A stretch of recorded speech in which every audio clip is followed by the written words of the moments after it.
Dieu, nous te disons merci pour ce jour que tu as fait. C'est toi le Dieu des circonstances et des temps. Et c'est toi qui as fait ce jour. C'est toi qui nous as donné cette opportunité d'être ici.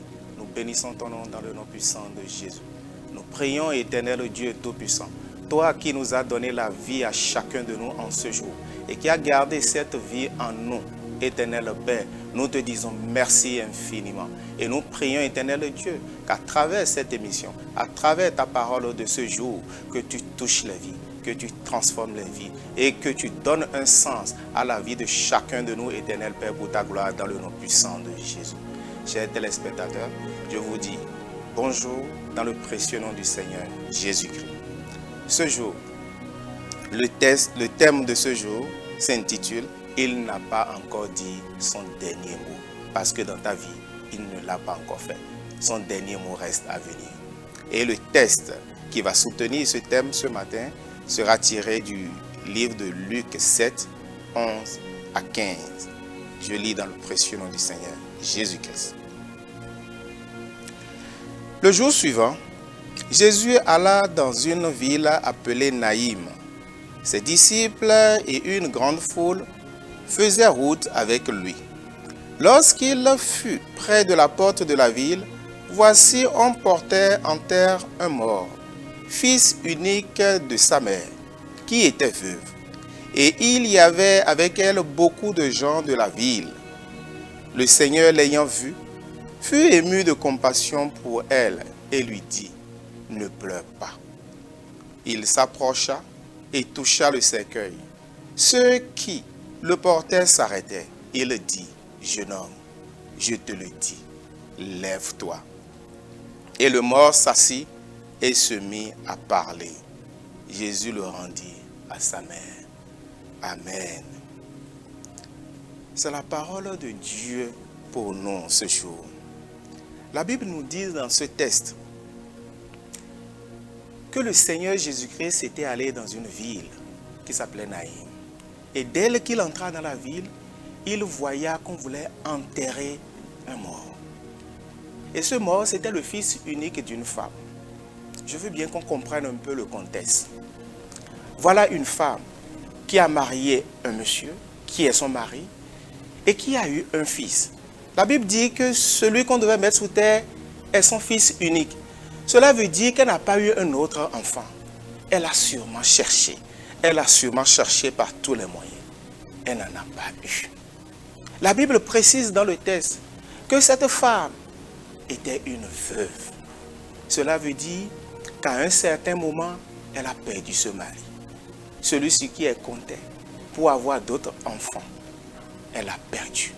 Elle s'est retrouvée seule avec son enfant face à son destin, face aux défis de la vie. Et nous savons tous comment ça se passe. Quel nom on lui aurait déjà donné à cette époque-là?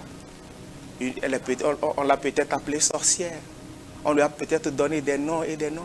Que c'est elle qui a tué son mari. Que c'est par elle que son mari est mort. Cette dame, elle devait se dire dans son cœur, c'est mon destin. Je continue d'avancer. Ma vie par rapport à d'autres est peut-être encore meilleure parce que d'autres n'ont pas d'enfants. Moi j'en ai. Alors je vais m'occuper de cet enfant et je vais avancer dans la vie. Mais dans le texte de base, nous voyons bien et la Bible nous précise que cet enfant, ce fils unique, cet enfant qui lui rappelait son mari, cet enfant qui était son espoir, cet enfant sur qui elle comptait, sur qui elle a investi, cet enfant de qui elle attendait peut-être beaucoup. La Bible nous dit que cet enfant est passé de la vie à la mort. Et on l'amenait au cimetière. Et la Bible dit que des foules étaient derrière, des gens qui l'aimaient, les gens de sa famille, de sa belle famille, de son voisinage, de ses amis étaient derrière elle pour la soutenir, pour la consoler. Qu'est-ce qu'il pouvait lui donner d'autre si ce n'est l'accompagner dans cette douleur? Aucun de nous pouvait faire cesser cette douleur. Aucun de nous pouvait changer la nature de cette douleur. Mais qu'est-ce qu'il pouvait faire? Il pouvait juste l'accompagner. Il pouvait juste essayer de la soutenir. Il ne pouvait rien changer de ce qu'elle vivait. Et c'est en cet instant que le Seigneur a fait son apparition. La Bible dit que quand le Seigneur l'a vu, il a été ému de compassion. La dame n'a pas parlé, elle n'a rien dit, mais ses yeux parlaient, ses larmes parlaient, son cœur parlait, et le Seigneur a vu cela, et il est venu vers elle. Et la Bible dit que quand le Seigneur est apparu, ce que aucun homme ne pouvait faire, ce qui était impossible à tout homme, ce que personne n'a jamais pu imaginer. Parce que nous les hommes, il y a des situations pour lesquelles nous sommes sans force face à la mort. Nous n'avons plus aucune force. Personne ne pouvait l'aider. Personne ne pouvait penser que quelque chose pouvait encore se faire. Tout le monde consommait cette information. Mais la Bible dit que le Seigneur s'est approché du cercueil. Le Seigneur a touché le cercueil. Le Seigneur a ordonné à ce que ce jeune, cet enfant se relève. Et il s'est relevé. Je ne sais pas, toi qui me suis actuellement, je ne sais pas dans quelle situation tu es et tu penses que c'est la fin. Je ne sais pas dans quel défi tu es et tu penses que tu ne peux pas t'en sortir. Je ne sais pas ce que tu vis en ce moment et tu penses qu'il n'y a aucune solution. Je viens t'annoncer ce matin que le Seigneur n'a pas encore dit son dernier mot. Est-ce que c'est la maladie qui menace ta vie? La maladie a dit un mot, le mal a peut-être dit, mais le Seigneur n'a pas encore dit son dernier mot. Est-ce que tu vis une faillite? Est-ce que c'est des échecs répétés?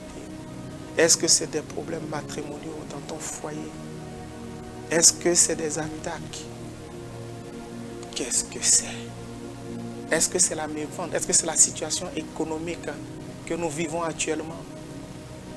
Je peux t'assurer que le Seigneur n'a pas encore dit son dernier mot, si tant est que tu as foi en lui. Le Seigneur dit, dans le livre de Jean 11, verset 25, il dit qu'il est la vie et la résurrection. Qu'est-ce qui est mort dans ta vie? Qu'est-ce qui a été frappé de destruction? Qu'est-ce qui a été tué? Le Seigneur dit que c'est lui la vie et qu'il est la résurrection. Il peut te redonner vie là où la mort a frappé. Il peut ressusciter ce qui est mort. La Bible dit que Lazare était déjà mort depuis 4 jours. Il avait été enterré. 4 jours après un décès, le corps est en putréfaction. Mais la Bible dit que le Seigneur a donné l'ordre qu'on ouvre sa tombe. Il a ordonné l'ordre aux morts de se relever et il s'est relevé après 4 jours de décès. Qu'est-ce qui est mort dans ta vie? Qu'est-ce qui a été frappé de mort dans ta vie? Qu'est-ce qui a été tué? Est-ce un emploi? Est-ce tes affaires? Qu'est-ce que c'est?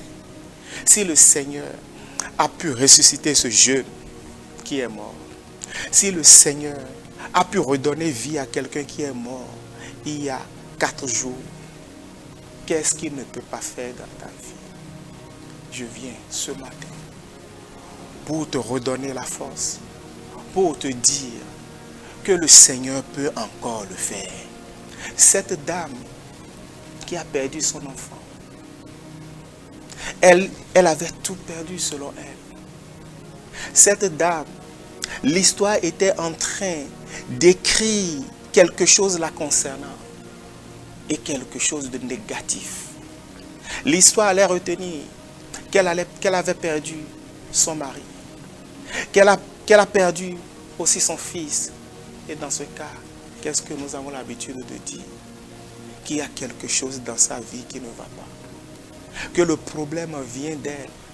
Elle allait être acculée davantage. Mais le Seigneur est venu faire quoi? Le Seigneur est venu changer le cours de son histoire. Le Seigneur est venu changer le nom qu'on était en train de lui donner. Le Seigneur est venu lui redonner espérance. Le Seigneur est venu apporter la lumière dans sa vie. Le Seigneur est venu lui donner du courage et de la force. Le Seigneur l'a fortifié dans sa foi. Et ce matin, c'est à toi que je m'adresse. C'est à nous tous que je m'adresse ce matin pour te dire que c'est encore possible. Pour te dire que rien n'est encore perdu. Pour te dire que le Seigneur n'a pas dit son dernier mot. Alors je prie pour toi ce matin. Toi qui me suis. Toi qui m'entends ce matin. Je prie et je demande à Dieu qu'il intervienne dans ta vie ce matin. Toi qui vis des défis à ne pas en finir. Toi qui vis des enchaînements de défis, de problèmes, comme cette femme. Et tu penses que tout est fini. Et qui pense que personne ne peut te sauver. Et qui pense que la vie t'a cloué. Je proclame sur ta vie ce matin que le Seigneur, tel qu'il est apparu à cette femme, tel qu'il est venu spécialement pour elle, je prie que ce matin, qu'il intervienne dans ta vie dans le nom puissant de Jésus.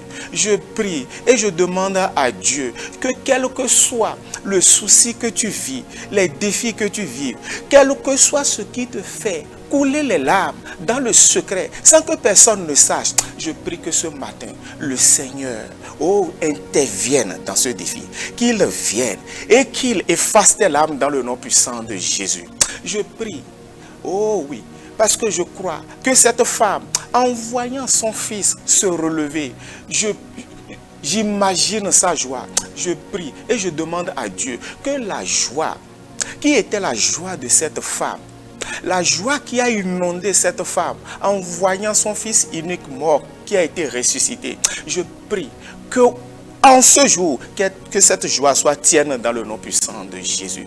Je prie que tout ce qui avait volé ta joie, tout ce qui combattait ta joie, ce matin, rencontre le Seigneur dans ta vie et libère ta vie dans le nom puissant de Jésus. Éternel Père, je te dis merci. Éternel mon Dieu, je bénis ton nom. Je te dis merci car je crois que toi, tu peux le faire. Je crois que tu l'as déjà fait. Et je te dis merci, Éternel Père. Béni soit ton nom. Au nom puissant de Jésus, j'ai prié. Soyez tous bénis et que le Seigneur vous accompagne. Au nom puissant de Jésus, j'ai prié. Amen.